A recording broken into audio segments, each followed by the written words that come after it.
병원에서 혈압을 재본 적이 있나요? 네. 저는 가족 중에 고혈압을 앓고 계신 분이 있어가지고 병원에 방문할 때마다 혈압을 재보고 있습니다. 간혹 혈압이 높게 나오는 것 같아가지고 걱정이 될 때가 있는데요. 혈압이 얼마나 높아야 고혈압으로 볼 수 있을까요? 안녕하세요. 가정의학과 전문의가 알려주는 자가건강관리 가이드 시간 건강지킴이 아나운서 이효정입니다. 오늘 혈압에 대해 가정의학 전문의 이청우 선생님 모시고 궁금한 점들에 대해 하나하나 알아보도록 하겠습니다. 선생님 안녕하세요. 안녕하세요. 가정의학과 전문의 이청우입니다. 만나서 반갑습니다.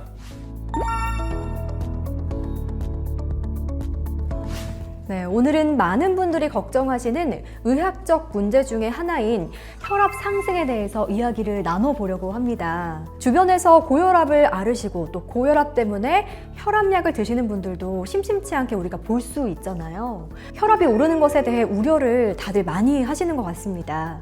혈압이 높으면 건강에 어떤 영향을 미치게 되는지 혹시 먼저 알 수 있을까요? 고혈압에 대해서는 많은 분들이 이미 알고 계시겠지만 혈압 상승은 단기적, 장기적 건강에 악영향을 미칠 수 있습니다. 단기적으로는 과도하게 높은 혈압은 급성으로 심장 또 혈관에 치명적인 합병증을 유발할 수 있습니다. 그리고 장기적으로 고혈압은 심근경색, 뇌졸중과 같은 합병증을 일으킬 수 있으며 최근에는 치매와 같은 만성질환과의 연관성에 대해서도 연구가 이루어지고 있습니다. 치매와도 연관이 있다고 하니까 상당히 무서운데요. 많은 분들이 주변에서 고혈압을 겪는 분들을 자주 만나다 보니까 고혈압에 대한 걱정을 많이 하시는 것 같아요. 혈압이 높은 분들 정말 많은 걸까요? 실제로 2020년 자료를 기준으로 한국의 20세 이상 성인 중 고혈압을 가진 사람은 29%에 달하는 것으로 추정되고 있습니다. 거기다 고혈압은 연령이 올라갈수록 더 많이 발생하기 때문에 50대 이상 성인 중 거의 절반가량이 고혈압을 가진 것으로 볼 수 있습니다. 네, 그럼 저희 부모님 세대분들은 더욱더 조심을 해야겠네요. 저도 병원에 가서 혈압을 잴 때면 생각보다 혈압이 높아서 깜짝 놀랄 때가 있거든요. 얼마나 혈압이 높으면 고혈압으로 볼 수 있을까요? 혈압 측정치에 따른 혈압은 다음과 같이 분류할 수 있습니다. 혈압은 심장에서 온몸으로 피를 짜낼 때의 혈압인 수축기 혈압과 심장이 피를 받아들일 때 혈압인 이완기 혈압으로 평가할 수 있습니다. 보통 혈압계에서 높은 혈압 수치가 수축기 혈압, 낮은 혈압 수치가 이완기 혈압이죠. 정상 혈압은 수축기 혈압이 120 이하이고 이완기 혈압이 80 이하인 상태를 말합니다. 앞서 말씀드린 정상 혈압의 경우 주의 혈압 및 고혈압 전 단계로 분류하게 됩니다. 약물 치료가 필요한 고혈압은 수축기 혈압이 140 이상이거나 이완기 혈압이 90 이상인 경우에 해당합니다. 수치가 상당히 높네요. 그렇다면 혈압을 쟀을 때 말씀하신 수치보다 높게 나오는 분들은 모두 고혈압 약을 먹어야 하나요? 꼭 그렇진 않습니다. 혈압이라는 것은 원래 측정하는 환경을 비롯할 여러 상황에 따라 변동성이 크기 때문에 여러 번 측정해야 할 필요가 있고 또 표준적인 방법으로 측정하는 것이 필요합니다. 특히 병원에만 가면 혈압이 올라가는 분들이 자주 있습니다. 그렇기 때문에 활용할 수 있는 방법으로 활동 혈압 측정과 가정 혈압 측정이 있습니다. 혈압 측정 방법이 두 가지나 있는데 각각 측정 방법은 어떻게 다를까요? 활동 혈압 측정은 혈압계를 24시간 동안 달고 생활하면서 일상생활 중의 혈압 변화를 측정할 수 있는 방법입니다. 그리고 그보다 더 간단하게 안정된 상태에서 혈압을 측정할 수 있는 방법으로는 가정 혈압 측정이 있습니다. 이러한 자동 혈압계를 사용하여 가정에서 혈압을 측정하여 보는 것이 가능합니다. 가정 혈압 측정 시 평균적인 혈압이 135, 85 이상으로 측정된다면 고혈압으로 진단될 수 있고 이에 대해 의사의 진료를 받을 필요가 있습니다. 네, 그렇다면 제가 다른 질문도 드려볼게요. 어떤 사람이 혈압을 측정해 봐야 될까요? 고혈압의 위험 요소를 가진 사람은 되도록 매년 혈압을 측정하는 것이 바람직하며 매년 검진을 받으시거나 의료기관을 방문하여 혈압을 확인하는 것이 좋습니다. 그러한 위험 요소에는 40세 이상인 경우, 비만인 경우, 가족분 중 고혈압 환자가 있는 경우, 그리고 이전에 측정한 혈압이 130에 80 이상인 경우가 있습니다. 딱딱 기준점이 있네요. 고혈압에 그런 위험 요소를 가진 분들은 꼭 매년 혈압을 재봐야겠어요. 보통 혈압이 높다고 하면 머리가 아프거나 이런 증상을 겪게 된다고 하는데요. 이런 증상이 없어도 혈압을 재봐야 하는 걸까요? 보통 혈압이 올라가면 두통을 겪게 된다고 상식처럼 알고 있지만 사실 혈압 상승과 관련된 특이한 증상은 없습니다. 혈압 상승으로 인한 증상은 혈압이 매우 높은 수준까지 올라가거나 높은 혈압이 오래 유지될 때 나타나게 됩니다. 그렇기 때문에 혈압은 증상이 있을 때뿐만 아니라 증상이 없을 때도 꾸준히 확인해야 합니다. 네, 증상이 없어도 꾸준히 정말 확인을 잘 해봐야겠네요. 고혈압은 증상이 없이도 나타날 수가 있어서 그만큼 무서운 질환이기도 하고 또 꾸준히 관리를 해야 할 질환인 것 같습니다. 오늘은 가정의학과 전문의 선생님을 모시고 혈압 상승에 대해 알아봤습니다. 지금까지 친절한 설명해 주셔서 너무 감사드립니다, 선생님. 감사합니다.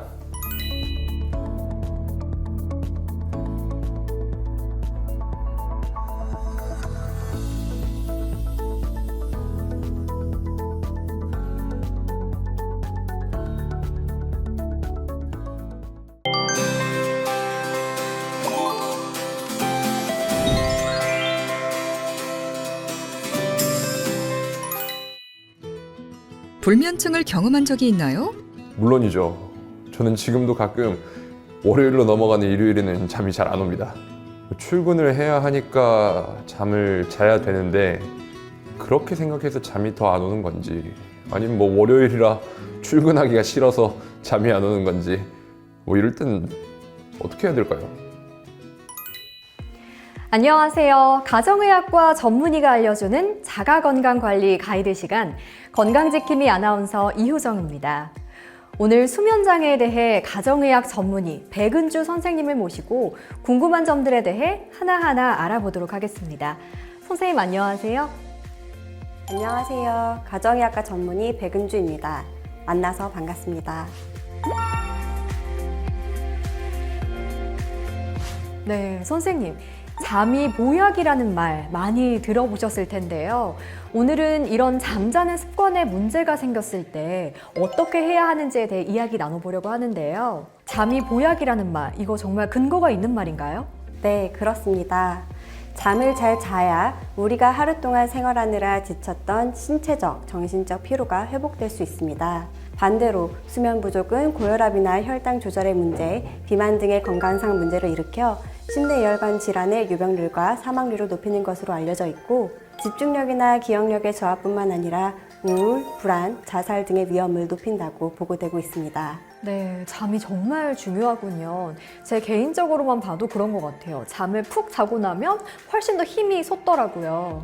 그렇지만 바쁜 현대인의 일상에서 잠을 꼬박꼬박 그리고 규칙적으로 잔다는 것은 쉽지 않은 일인데요. 저도 걱정이 많은 날은 침대에 누워서도 뭐 새벽 3시, 5시까지 해 뜰 때까지 잠이 안 와서 고생한 적이 한두 번이 아니거든요. 선생님, 이런 걸 불면증이라고 하는 거 맞죠? 네, 맞습니다. 불면증은 잠이 드는데 쉽지 않거나 중간에 자주 깨거나 한번 깨면 잠이 잘 오지 않거나 다시 잠들지 못하는 등의 증상을 모두 말하는데요. 이러한 증상이 상당 기간 지속되고 일상생활에 심각한 문제가 생겼을 때 불면증이라고 합니다. 네, 그렇군요. 그럼 불면증은 도대체 왜 생기는 건가요? 일시적인 스트레스나 기분의 변화로도 불면증이 생길 수 있고 밤에 화장실을 자주 간다든지 통증, 기침 등의 신체적인 증상들로 인해 수면에 방해가 생기기도 하며 우울증, 불안장애 등의 정신질환이나 복용 중인 약물, 천식, 코골이, 폐쇄성 수면 무호흡증 등의 의학적인 요인들이 원인이 되기도 합니다. 네, 정말 생각보다 훨씬 더 많은 여러 가지 원인이 있었네요. 그렇다면 불면증이 생긴 경우에는 바로 병원에 가봐야 하는 걸까요? 만약 불면을 겪은 기간이 길지 않고 명백한 스트레스가 있는데 곧 해결될 것으로 기대되는 경우에는 바로 병원에 갈 필요는 없습니다. 하지만 이유 없이 불면증이 지속된다면 가까운 병원이나 의원에 방문하여 주치의와 상의할 필요가 있습니다. 일주일에 3차례 이상 불면증을 경험하거나 불면으로 인해 활동에 지장이 심하게 생기는 경우에는 진료를 받고 치료를 받는 것이 좋습니다. 네, 불면증이 오래 지속되거나 그로 인해 생활에 지장이 생기는 경우에는 주치의와 상담을 꼭 해야 한다는 말씀이시죠? 만약 그렇지 않은 경우라면 집에서 시도해 볼 수 있는 다른 방법이 또 있을까요? 흡연이나 지나친 카페인 섭취를 피하는 것이 필요합니다. 특히 늦은 오후나 저녁에는 커피를 피하는 것이 좋습니다. 수면 환경 또한 중요한데 조용한 환경을 유지하며 간접 조명 등을 이용하여 침실을 편안한 분위기로 조성하는 것이 도움이 됩니다. 어쩐지 제가 오후에 커피를 마시면 좀 잠이 안 오거나 하더라고요. 편안한 수면 환경 조성 또한 도움이 크게 되는군요. 그 외에 또 다른 팁은 없을까요? 예를 들면 술을 한 잔 정도 가볍게 마시고 잔다는 분들도 제가 들었던 것 같아요. 잠을 잘 이루기 위해 술의 도움을 받는 것은 매우 좋지 않은 방법입니다. 일시적으로 잠이 들기 쉽게 할 수는 있지만 잠을 깊게 들지 못하게 되고 중간에 자주 깨게 하는 등 불면증을 오히려 악화시킬 수 있습니다. 네, 그럼 이제 편안한 잠자리를 위해서는 오히려 술은 방해가 되는 거네요.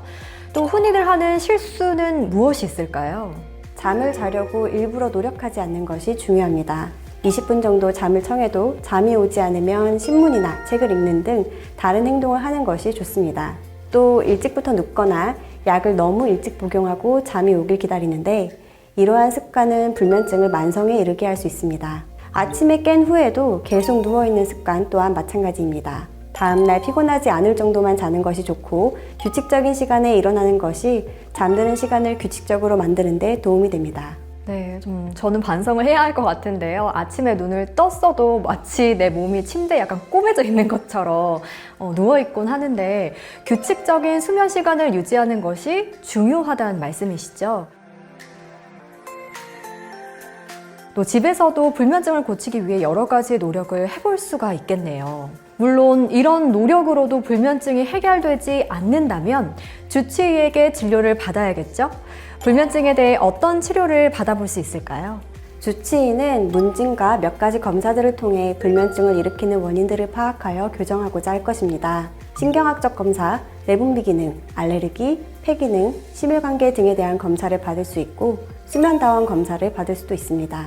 하지만 교정할 수 있는 의학적인 원인으로 인한 불면증이 아니거나 교정한 후에도 불면증이 지속되는 경우에는 수면제 등의 약물 치료나 인지행동치료와 같은 비약물 치료를 고려해 볼 수 있습니다. 네, 그렇군요. 그 중에 많이 궁금해하시는 수면제, 수면 유도제에 대해서 여쭈어볼게요, 선생님.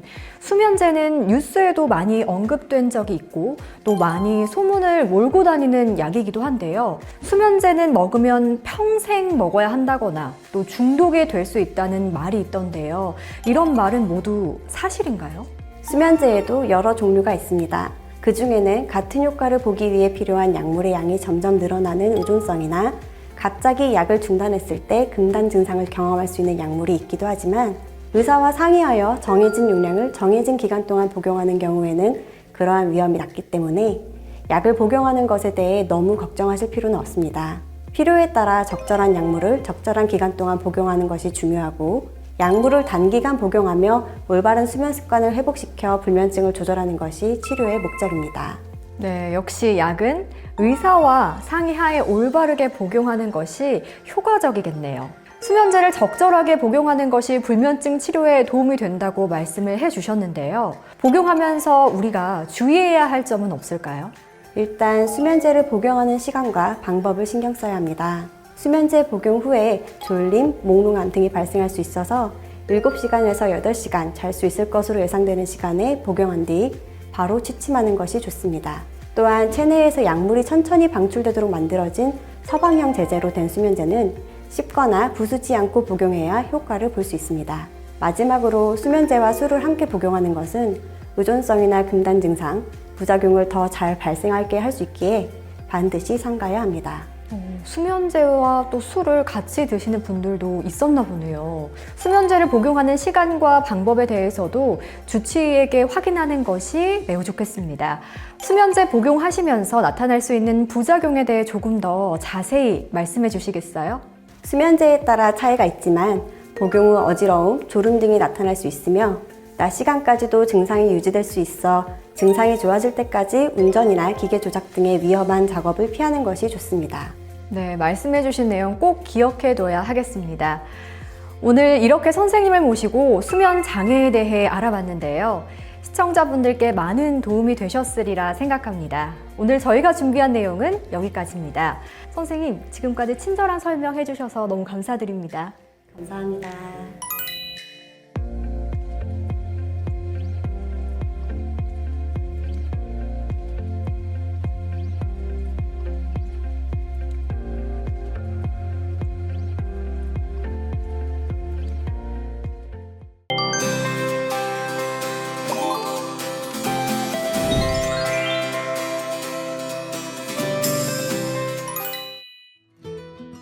어린 자녀가 밤에 열이 나서 안절부절한 적 있나요?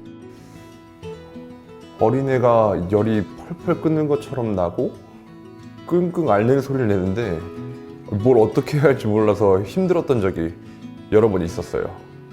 그럴 땐 어떻게 대처하시나요?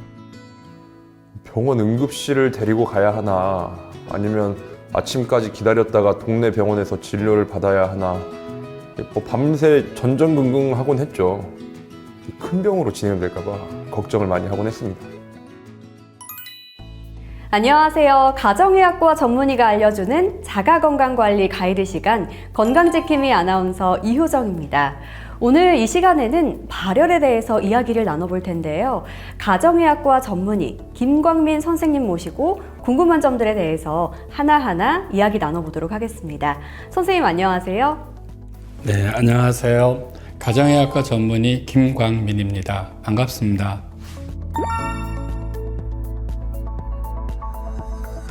네, 선생님.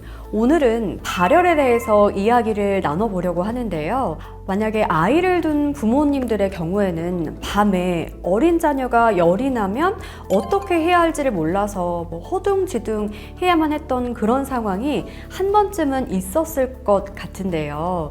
아이가 어려서 의사소통이 힘들 경우에는 더욱 난감한 상황이잖아요. 이럴 때는 어떻게 하는 게 좋을까요? 육아 초기에 어린애가 열이 나는데 응급실로 곧바로 가야 하나 아니면 해열제를 먹이고 아침까지 기다렸다가 가까운 동네 병원을 가야 하나 결정하기 힘들었던 경험들을 대부분 하셨을 것입니다. 손등으로 이마를 대서 뜨거운 느낌으로 열이 있다고 할 수도 있지만 일반적으로 체온계로 귀 안쪽 체온을 측정해서 38도 이상이면 발열이 있다고 할 수 있습니다. 아이가 열이 나는 경우 대응 방법으로 3가지 정도가 있는데요. 첫 번째로는 체온계로 체온을 측정하여 열이 어느 정도인지 파악을 해야 합니다. 실제로 열이 난다면 해열제 복용이 도움이 될 수 있습니다. 두 번째로는 발열과 더불어 동반된 증상이 있는지를 평가해야 합니다. 동반된 증상들에 따라서 발열의 원인을 추정해 볼 수 있고 질환의 심각성도 파악할 수 있기 때문입니다. 세 번째로 발열이 있게 되면 탈수가 진행되기 때문에 적절한 수분 공급을 해주어야 합니다. 일반적으로 아이가 6개월 이하의 영유아이거나 40도 이상 열이 오르지 않는 경우라면 해열제 복용과 수분 공급을 하면서 경과 관찰이 가능합니다.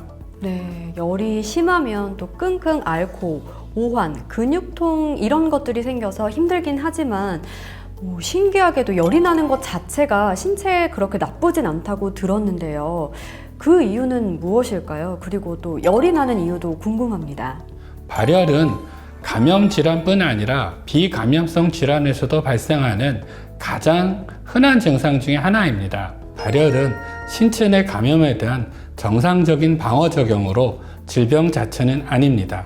소화에서 더 심하게 반응하여 열이 더 높게 발생하기도 합니다. 또한 발열은 세균과 바이러스를 태워서 없애기 때문에 우리 신체가 감염에 대항하도록 도와줍니다. 즉, 발열은 정상적인 반응으로 신체에 해를 끼치기보다는 도움이 됩니다. 종종 두통이 있거나 춥고 더운 느낌이 있거나 오한이 있는 근육통과 전신 통증이 동반되기도 합니다. 대부분의 경우에 발열은 특징적인 증상들, 예를 들어 감기, 귀가 아픈 이통, 구토, 설사 등과 관련되어 있으며 간혹 신체가 이상하다는 단 하나의 징후로 나타날 수도 있습니다. 발열의 가장 흔한 원인은 바이러스와 세균 감염으로서 감기, 인후통, 귀가 아픈 이통, 설사, 비뇨기 감염, 홍역, 골골이 등이 있습니다.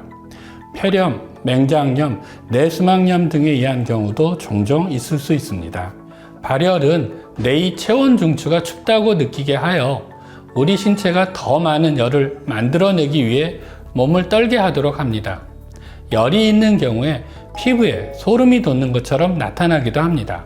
네, 아이가 이렇게 열이 나고 또 동반된 증상을 보였을 때 내 아이가 아프면 내가 좀 대신 아팠으면 하는 그런 생각이 드는 게 바로 부모의 마음이잖아요. 부모 입장에서 아이에게 해열제와 또 물을 먹이고 몸을 시원하게 해도 열이 떨어지지 않으면 큰 병이 생긴 건 아닐까 굉장히 두려워질 것 같은데요. 이럴 때 응급실로 가야 하는지 아니면 집에서 조금은 더 지켜봐도 되는지 구분할 수 있는 방법이 있으면 참 좋을 것 같은데요. 네, 가능합니다. 열이 나는 경우 동반되는 증상에 따라서 원인 질환을 대체로 추정할 수 있으며 질병의 심각도도 알 수 있어서 자가 치료가 가능한지 응급진료를 받아야 할지 판단을 할 수 있습니다. 대부분 기침, 콧물, 가래 등이 동반되는 감기, 인후염 등이 호흡기 질환이거나 설사 등을 동반하는 장염 등 감염성 질환일 경우가 많습니다. 하지만 5살 이하의 소아에서는 의사소통에 문제가 있어서 증상을 확인하기가 어려울 수도 있습니다. 열이 나는 경우 대부분 양호한 경과를 보이지만 간혹 심각한 질환의 증상일 수가 있어서 발생 연령과 상황이나 발열의 정도, 동반된 증상에 따라 병원에 갈지 해열제를 복용하면서 경과를 지켜보아도 될지 구분할 수 있습니다. 5살 이하의 소아에서 동반된 증상에 따라서 질병의 심각도를 경증, 중등도, 심각한 정도로 나눌 수 있는데요. 이를 파란색, 노란색, 빨간색으로 나누어 신호등 색깔로 구분하여 표로 만들어 보았습니다. 네, 의사소통이 제대로 되지 않는 5세 이하의 소아에서 동반 증상을 보고 질환의 정도를 경증, 중등도, 중증 이렇게 3단계로 분류할 수 있다고 하니까 아이를 키우는 부모님이나 또 보호자에게는 도움이 참 많이 될 것 같습니다. 표의 내용을 하나씩 살펴보면요. 경증은 보통 때와 다르지 않다는 것으로 이해하면 되겠는데요. 중등도는 활동도 감소하고 영유아에서는 수유도 잘 안 되는 것으로 봐서 뭔가 문제가 있는 건가요? 네, 그렇습니다. 질환의 정도가 약한 경증에서는 열이 나는 것 이외에는 평상시와 크게 다른 것이 나타나지 않으며 이러한 경우에는 해열제 복용과 수분 보충을 하면서 경과 관찰을 하면 될 것입니다. 하지만 중등도의 증상과 징후가 나타나는 경우에는 2시간 이내에 꼭 병원에 방문해야 병의 경과가 좋아질 수 있습니다.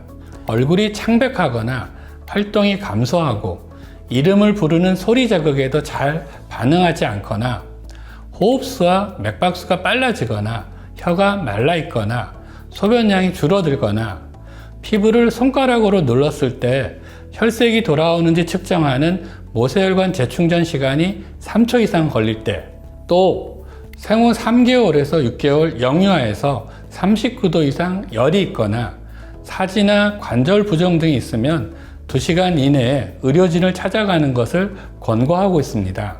또한 심각한 정도의 증상과 징후가 나타난 경우가 있는데요. 얼굴이나 입술이 파랗고 깨워도 일어나지 않거나 지속적으로 울거나 칭얼대거나 분당 호흡수가 60회 이상으로 아주 빠르거나 팔 부위의 피부를 집었을 때 원래대로 되는데 시간이 걸리거나 3개월 이하의 영유아가 38도 이상의 열이 있거나 짙은 색깔의 발진이 동반되거나 목이 뻣뻣하거나 열성 경련이 있는 등의 증상 및 징후가 있는 경우에는 응급 수송 수단으로 응급센터로 가능한 빨리 가도록 권고하고 있습니다. 이러한 경우는 뇌수막염, 폐렴, 요로 감염 등 세균성 혹은 바이러스 감염 등이 의심되며 신속하게 적극적인 진단 및 치료가 필요합니다. 네, 그렇군요. 5세 이하에서 열이 나는 경우에는 의사소통이 잘 되지 않기 때문에 동반된 증상, 징후를 부모님 또는 보호자가 아주 잘 관찰하는 것이 중요하겠다라는 거 꼭 기억해 둬야겠습니다. 그런데요, 선생님, 이렇게 열이 났을 때 병원 방문 여부를 결정하는데 연령도 중요할까요? 네, 대부분의 경우 경도의 경과를 밟게 되어 병원 방문이 필요 없지만 3개월 미만의 영유아에서 38도 이상인 경우 그리고 3개월 이상 6개월 미만 영유아에서 39도 이상인 경우, 그리고 6개월 이상 영유아에서 40도 이상인 경우에, 그리고 80세 이상에서 38도 이상 열이 나는 경우에 감염성 질환에 의한 발열로 질병의 정도가 심각하여 조기에 적절한 치료 여부에 따라서 병의 경과가 달라질 수 있기 때문에 의료진 방문이 꼭 필요합니다. 발열 이외에 흉통, 배뇨 불편감, 복통 등이 있는 경우에도 의료진이 도움이 필요합니다. 이렇게 연령과 발열 정도, 그리고 동반된 증상 여부 및 심한 정도에 따라 자가치료, 의료진 방문, 응급센터 방문을 권고하고 있습니다. 네, 이러한 증상이 있어서 병원을 방문하거나 응급실을 방문한 경우에 여러 가지 검사와 또 처치가 진행이 될 텐데요. 이럴 때 어떤 검사와 치료를 받게 되는지도 설명 부탁드리겠습니다.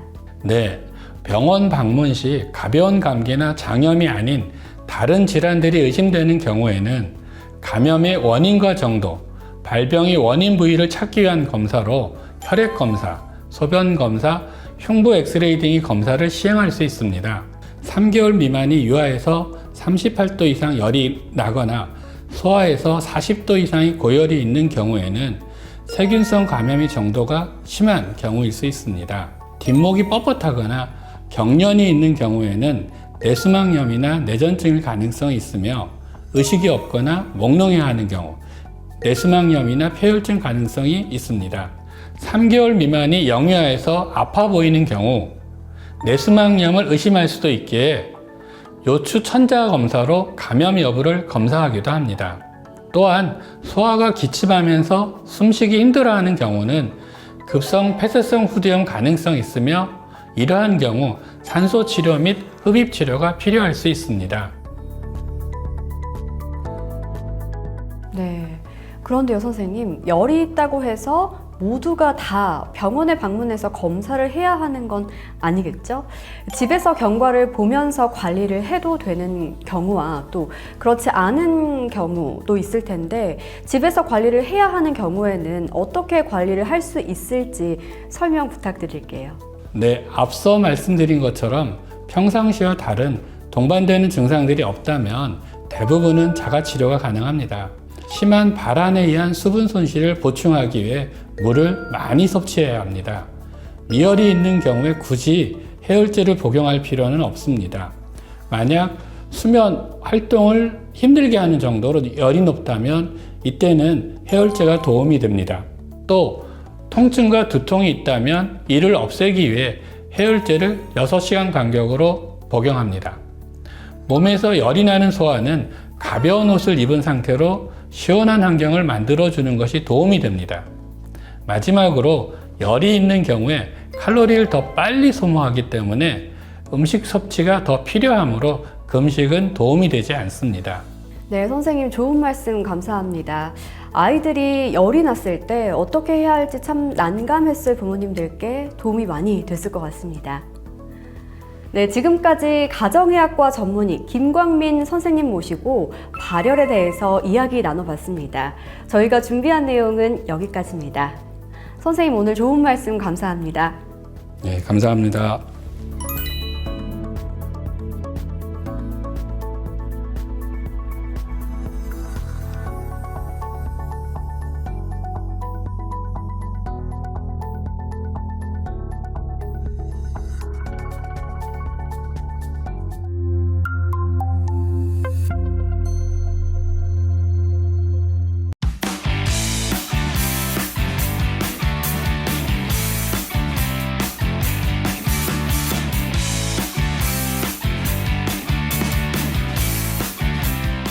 아니요, 없어요.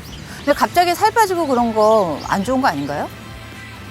뭐 듣기로는 어떤 사람이 갑자기 살이 확 빠져서 병원에 갔더니 무슨 병이 걸렸었다고 그런 얘기 들은 적이 있는 것 같아요. 안녕하세요. 생활 속 자가건강관리, 체중이 빠지는데 어떻게 하나요? 라는 주제로 정보를 나누는 시간을 갖겠습니다. 저는 사회를 맡은 한병덕입니다. 옆에는 오늘 주제에 대해서 설명을 해주실 가정의학과 전문의 최문영 선생님 모셨습니다. 선생님 안녕하세요. 안녕하세요, 선생님. 오랜만입니다. 네, 오랜만입니다. 체중이 조금 늘으신 것 같아요. 네, 많이 좀 늘어났습니다. 이제 보통 우리 이렇게 만나면 체중이 네. 찌고 빠지고 이야기를 많이 하는데요. 네. 사실 이 체중이 빠지는 현상 자체가 건강 상태를 반영하는 어떤 지표일 수 있다라는 이야기가 있어요. 네. 정말 그게 사실인가요, 선생님? 네, 그렇습니다. 의도적으로 살을 빼고 늘리는 게 어렵지 않기 때문에 체중을 건강 상태와 연결 짓는 것은 쉽지 않지만 특별한 이유 없이 체중이 계속 감소하게 되면은 사정이 다를 수 있습니다.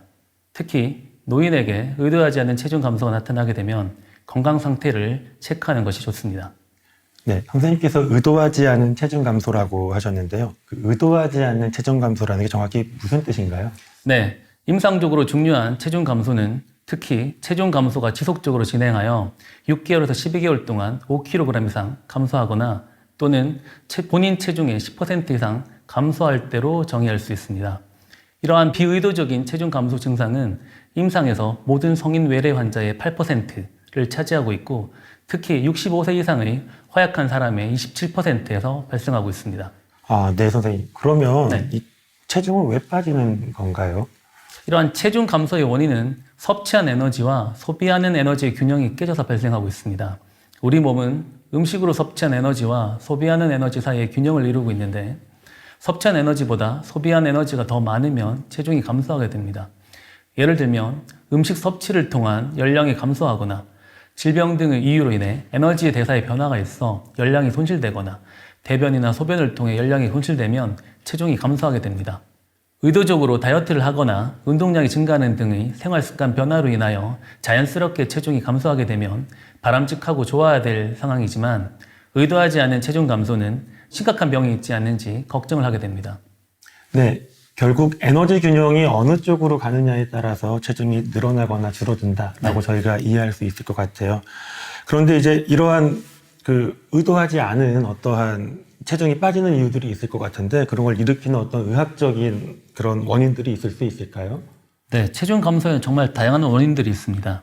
먼저 의학적인 요인들로는 결핵, 폐렴, 요로감염, 만성 폐쇄성 폐질환, 신부전, 갑상선 항진증, 당뇨, 악성 종양 등의 여러 가지 원인들이 있습니다. 그리고 심리적인 요인들로는 불안감, 우울증 등이 있으며 사회적인 요인들로는 사회활동 감소, 저소득증이 있습니다. 마지막으로 생리적으로 노화 현상이 일어나거나 활동량이 증가하거나 신체적 기능 장애, 후각 및 미각 감소 등의 생리적인 원인들이 있습니다. 네, 말씀 듣다 보니 정말 많은 원인들이 있는데요.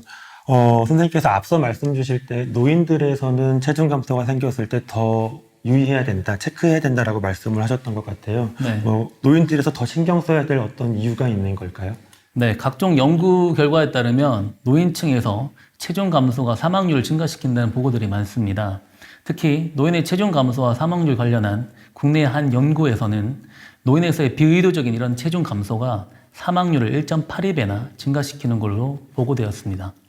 네, 선생님 말씀을 듣고 보니 체중 감소가 있을 때 그냥 무시하고 넘어가면 안 될 것 네. 같아요. 근데 이제 문득 궁금한 의문점이 하나 있습니다.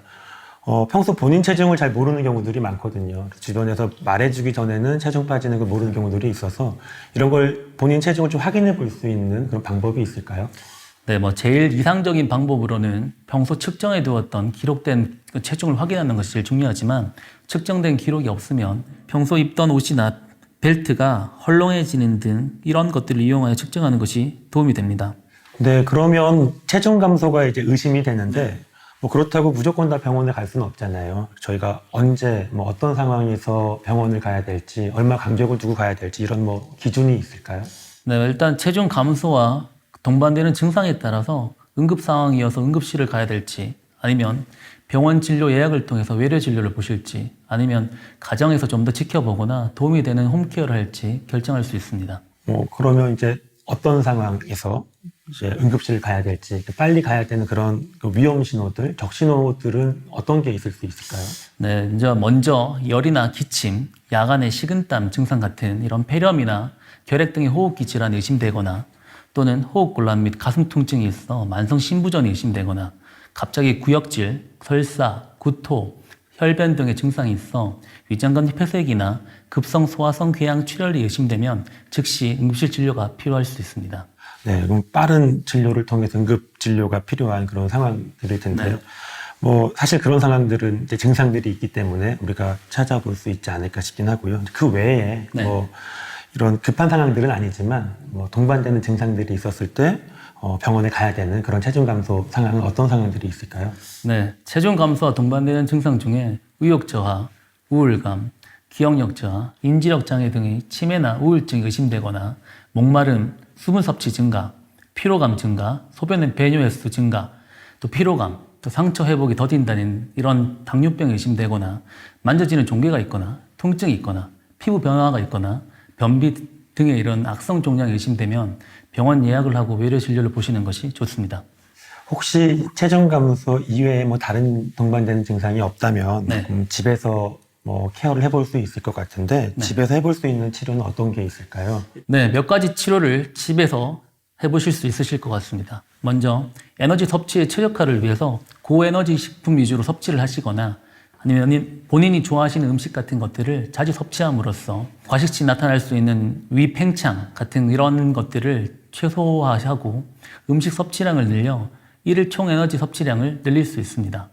그리고 규칙적인 운동이 식욕과 음식 섭취를 촉진할 수 있기 때문에 규칙적인 운동을 함으로써 근육을 늘리고 식욕을 늘릴 수 있습니다. 또한 노인분들의 경우 좋지 않은 구강 위생이 미각 변화와 구강 섭취 감소의 위험 요인이기 때문에 구강 건강 관리를 해보실 수 있습니다.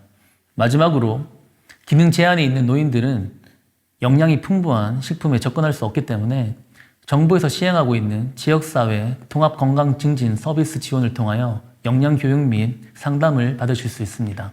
그 체중을 늘리기 위해서는 조금씩 자주 먹고 열량이 높은 음식을 섭취를 하고 활동을 조금 늘리는 게 좋을 것이다 라고 말씀 주신 것 같고 또 필요에 따라서는 지역사회의 도움을 받아서 섭취할 수 있게끔 하자는 이 말씀을 주셨던 것 같습니다.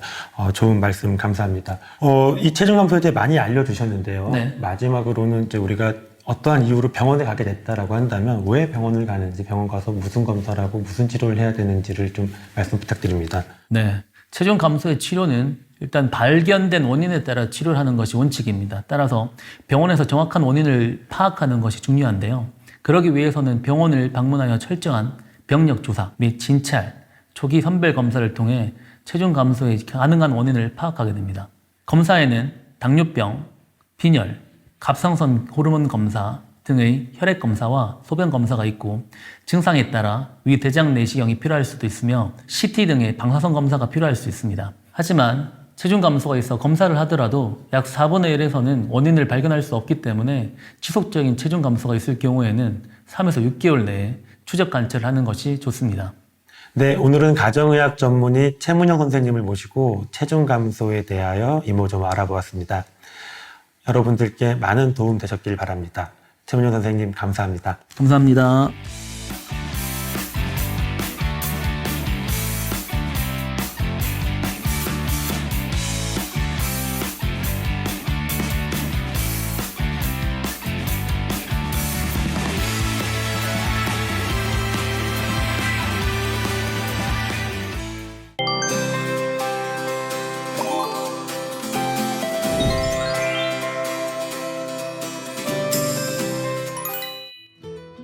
일상생활을 할 때 몸이 잘 붓는 편인가요?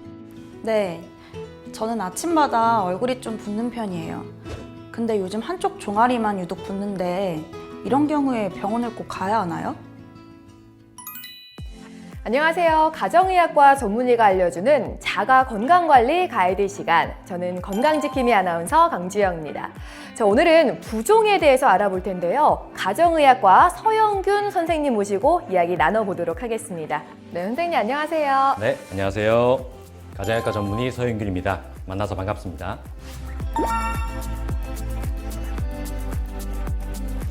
네, 보통 여자분들은 친구들 만나면 서로 물만 마셔도 살쪄 이런 농담 섞인 말을 주고받곤 하거든요. 그런데 실제 살이 찌는 거랑 붓는 거는 다른 거 아닌가요? 네, 맞습니다. 붓는 것은 부종이라고 부르는데요. 우리 몸속에 수분이 비정상적으로 분포되고 축적되어 있는 상태를 말합니다. 몸 전체적으로 부었으면 전신부종, 특정 신체 부위만 부었으면 국소부종으로 부릅니다. 그러니까 라면 먹은 다음 날 얼굴이 붓는 것은 국소부종에 해당되겠네요. 네, 조금 어려울 수 있는데요. 우리 몸속 수분 가운데 3분의 2는 세포 내에 있고 3분의 1은 세포 외에 있습니다. 세포 외 수분의 25%는 혈관 안에 있는 혈장이고 나머지 75%는 혈관 밖 세포와 세포 사이의 간질액입니다. 이들 혈장과 간질액 사이의 삼투압, 혈관 정수압 등에 의해 수분의 이동이 발생하는데요. 라면처럼 나트륨이 풍부한 음식이 삼투압에 영향을 미쳐서 부종을 일으키게 된다고 생각하시면 됩니다. 그러니까 간질액, 삼투압, 나트륨 조금은 어렵긴 한데 라면 먹고 국소 부종이 생기는 현상은 위험한 건 아니잖아요, 그렇죠? 네, 일반적으로 라면을 먹고 일시적으로 붓는 경우에는 위험하지 않습니다. 하지만 부종이 있을 때 병원에서 검사를 받아야 하는 경우가 있는데요. 평소 술을 많이 드시거나 과거 간염을 앓은 분 중에서 갑작스런 부종 발생, 배가 심하게 불러오는 경우, 식욕 감퇴, 심한 피로 등을 동반하거나 목소리가 쉬거나 눈꺼풀이 처지고 머리카락과 피부가 푸석해지는 경우, 입술이나 혀가 붓거나 피부에 궤양이 생기는 경우, 임신 중 고혈압을 앓고 있는데 갑자기 붓는 경우에는 주치의와 상의가 필요합니다. 와, 정말 많은데요. 저런 증상이 있으면 어떤 질환을 의심하게 되는 걸까요? 네, 각각의 증상마다 의심되는 질환들이 있는데요. 너무 복잡해서 전부 다 이 자리에서 설명드리기는 어렵지만 부종이 있을 때 심장, 간, 콩팥, 갑상선, 림프절, 혈관 등의 문제가 있을 수 있습니다. 그럼 저런 경우에만 주치의와 상의하면 되겠네요? 아닙니다. 사실은 더 위험한 경우가 있는데요. 네. 지금 말씀드리는 경우에 해당하면 즉시 진료를 받아야 합니다. 갑작스럽게 온몸이 부을 때, 한쪽 다리만 심하게 부을 때, 부은 부위에 심한 통증이 있을 때, 호흡곤란 증상이 있거나 기침할 때 피가 나온다면 응급 상황이라고 생각하셔야 합니다. 갑자기 너무 무서워집니다. 그러니까 몸이 부을 때 저런 경우만 있는 거는 아니잖아요. 근데 저런 경우에 해당되지 않는다면 혹시 부종을 집에서 해결할 수 있는 방법이 있을까요? 네, 당연히 있습니다. 처음에 이야기했던 라면처럼 나트륨이 많이 들어간 음식을 자제하는 것이 첫 번째입니다. 즉, 염분을 제한하고 누운 자세로 수시간 휴식 취하고 팔이나 다리가 가끔 붓는다면 탄력 스타킹이나 압박 붕대를 해주거나 잠잘 때 다리를 심장보다 약간 높게 유지하는 것도 도움이 될 수 있고 규칙적인 운동과 이를 통해서 체중을 줄이는 것도 한 가지 방법이 되겠습니다. 네, 지금까지 부종에 대해서 알아봤는데요. 여러분들께 정말 많은 도움이 되셨을 것 같습니다. 오늘 저희가 준비한 내용은 여기까지입니다. 선생님, 오늘 좋은 말씀 감사합니다. 네, 감사합니다.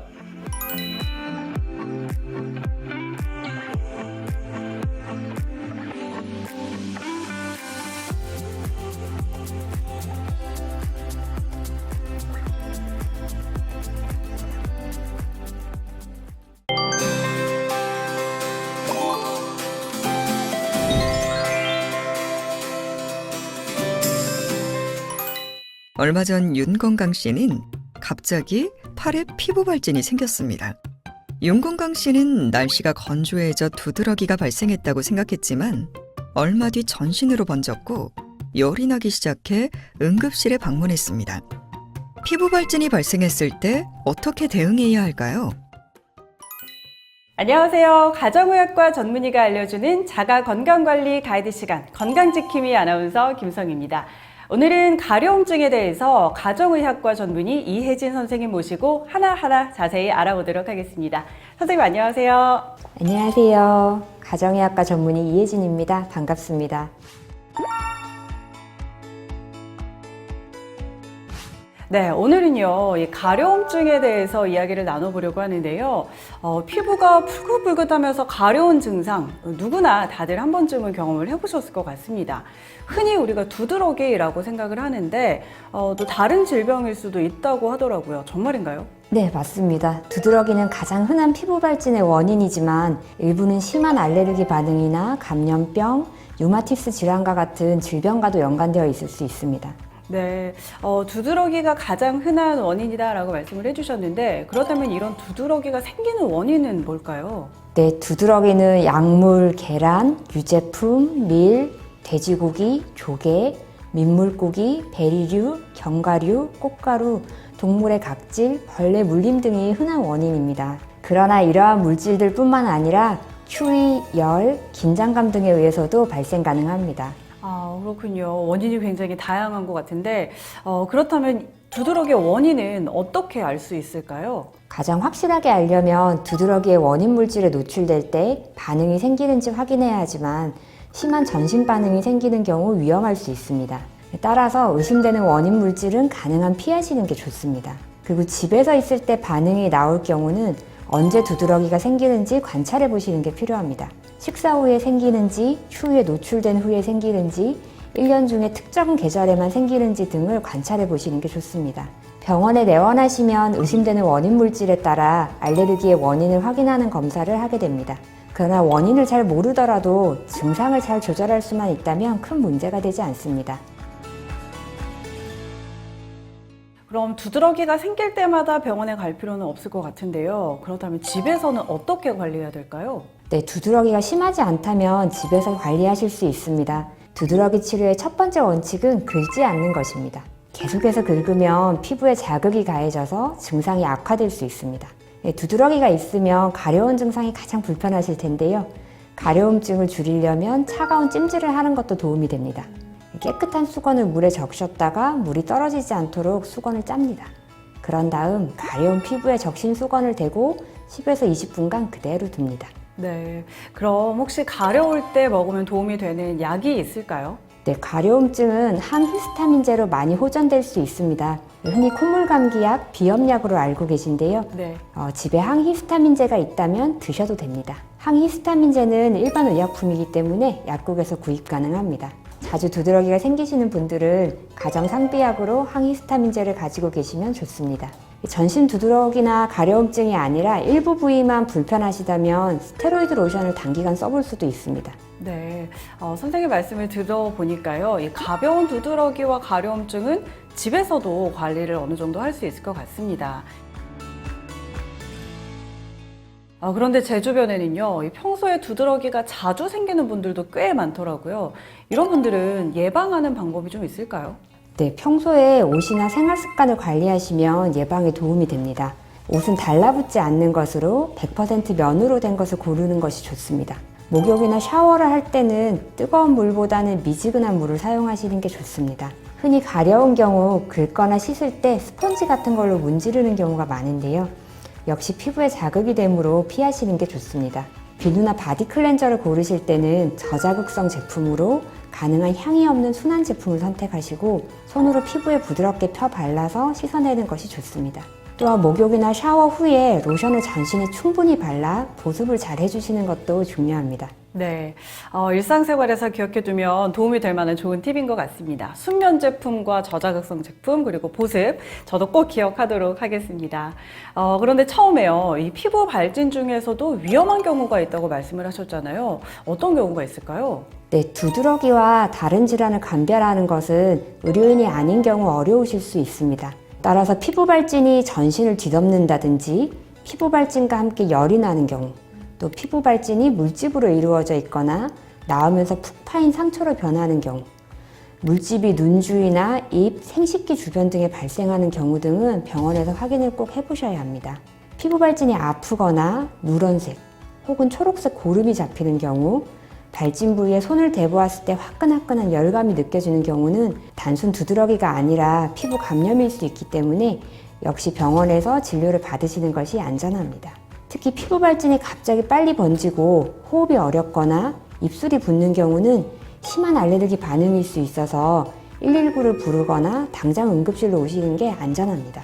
네, 이렇게 위험한 경우에는 좀 빠른 진료를 통한 응급치료가 필요할 것 같습니다. 특히 이 심한 알레르기 반응이 의심되는 경우에는 응급실로 빨리 가시는 게 중요하다는 거 꼭 기억해 두면 좋을 것 같습니다. 네, 알레르기 반응의 경우 심하면 호흡곤란이 오고 호흡곤란이 심해지면 몇 분 내에 큰 문제가 될 수 있습니다. 따라서 숨이 차고 입술이 붓는 경우는 일단 가능한 빨리 응급실로 오셔야 합니다. 네, 이렇게 오늘 선생님께서 피부 발진과 또 가려움증에 대해서 많은 부분을 이야기를 해주셨는데요. 마지막으로 병원에 가면 어떤 검사를 받아야 하고 또 치료는 어떻게 해야 되는지도 알려주시면 좋을 것 같아요. 네, 피부 발진과 가려움증의 원인은 워낙 다양하여 병원에 오시면 의심되는 원인에 따라서 적절한 검사를 시행하게 됩니다. 감염이 의심되는 경우 혈액검사, 소변검사 등을 시행할 수 있고 알레르기가 의심되는 경우는 알레르기의 원인에 대한 혈액검사나 유발검사를 시행합니다. 피부발진과 가려움증에 대해서 증상을 줄이기 위한 약을 처방하게 되고 감염이 의심되는 경우 항생제를 쓸 수도 있습니다. 네, 알겠습니다. 네, 오늘은 가정의학과 전문의 선생님을 모시고 피부 발진과 가려움증에 대해서 함께 알아봤습니다. 오늘 저희가 준비한 내용은 여기까지입니다. 네, 선생님 오늘 좋은 말씀 감사합니다. 감사합니다.